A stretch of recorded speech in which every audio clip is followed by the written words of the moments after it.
ఒక్కొక్క love story ఒకలా start అవుతుంది. కొన్నేమో చూడగానే పుట్టేస్తాయి. మరికొన్ని చూడగా పుట్టేస్తాయి. కానీ కొన్ని మాత్రం అన్ఎక్స్పెక్టెడ్‌గా జరిగిపోతది. అన్ఎక్స్పెక్టెడ్‌గా ప్రేమ పుట్టేస్తది. అలాంటిదే ఈ స్టోరీ అనమాట. ఈ స్టోరీలో అమ్మాయికి, అబ్బాయికి ఒకరి గురించి ఒకరికి తెలుసు.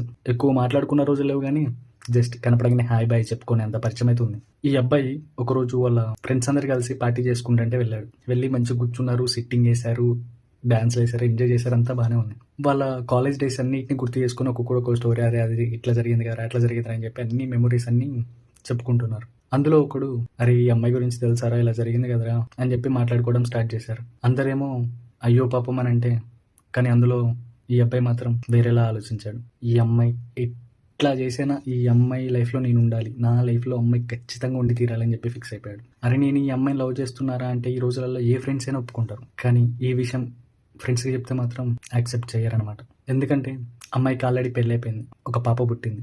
పాప పుట్టాక కొన్ని రోజుల తర్వాతకి వాళ్ళ హస్బెండ్కి రోడ్ యాక్సిడెంట్ అయ్యి చనిపోయాడు. అమ్మాయి మాత్రం వాళ్ళ పాపని వాళ్ళ అమ్మ వాళ్ళ దగ్గర ఉంచేసి సిటీకి వచ్చేసి ఐటీ కంపెనీలో జాబ్ చేసుకుంటూ లైఫ్ని లీడ్ చేస్తుంది. ఆమె స్టోరీ విన్నాక అందరూ ఆమె స్టోరీని ఒకలా చూస్తే, కానీ ఈ అబ్బాయి మాత్రం ఇంకోలా ఆలోచించాడు. ఈ రోజులలో పెళ్లి చేసుకొని ముగ్గుడికి తెలియకుండా వేరే వాడిని మెయింటైన్ చేసే జనరేషన్లో ఉన్నాం.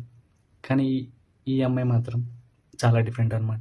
మరి వైఫ్ వేరేవారితో ఉంటుందని తెలిసి కూడా ఆ రిలేషన్ని కంటిన్యూ చేసే హస్బెండ్స్ ఎంతోమంది లేరు. మరి అలాంటప్పుడు ఈ అమ్మాయిని నా లైఫ్లో ఎందుకు ఉంచుకోవద్దు, నేను అమ్మాయిని ఎందుకు పెళ్లి చేసుకోవద్దు అని చెప్పి డిసైడ్ అయిపోయాడు. ఫ్రెండ్స్కి చెప్తే ఎవరు యాక్సెప్ట్ చేయరు. ఇంకొంతమంది అయితే నువ్వు జస్ట్ అమ్మాయితో ఫిజికల్గా ఉండడానికే చూస్తున్నావు కదా అని చెప్పి అనేస్తారు. కానీ రోజు రోజుకి అమ్మాయి మీద వచ్చే ఆలోచనలకి ఈ అబ్బాయికి ఆ అమ్మాయి మీద ప్రేమే పెరుగుతుంది తప్ప ఎక్కడ నేను తప్పు చేస్తున్నా అనే థాటే రావట్లేదు. ఏదో ఒక రోజు గట్టిగా చెప్పేద్దామని చెప్పి ధైర్యం తెచ్చుకుంటున్నాడు. కానీ ఒకవేళ చెప్తే నా ప్రేమను రిజెక్ట్ చేయడమే కాకుండా నాతో కనీసం ఇప్పుడు మాట్లాడినట్టు కూడా మాట్లాడదు కదా అనే ఒక భయంతో ఆగిపోతున్నాడు. కానీ ధైర్యం చేసి అమ్మాయికి ఈ నిజం చెప్పేసి, నేను నిన్ను ఇష్టపడుతున్నాను, నీ లైఫ్లో ఏం జరిగిందో నాకు తెలుసు, కానీ నా లైఫ్ మొత్తం నీతోనే గడపాలనుకుంటున్నానని చెప్పి, ఈ సొసైటీ ఏమనుకున్నా పర్లేదు, నీకు నేను తోడు ఉంటా, నువ్వు ఏమనుకుంటున్నావు అనేది నాకు ఇంపార్టెంట్ అని చెప్పి ఈ అబ్బాయి కనుక అమ్మాయికి ధైర్యం ఇస్తే, ఆ అమ్మాయి కూడా తన చెయ్యి ఈ అబ్బాయికి ఇచ్చేసి తనతో లైఫ్ లీడ్ చేయడానికి ఓకే చెప్తే, ప్రజెంట్ ఇప్పుడున్న జనరేషన్లో వన్ ఆఫ్ ద బెస్ట్ స్టోరీగా మిగిలిపోతుంది. కానీ ఏమవుతుందో చూద్దాం.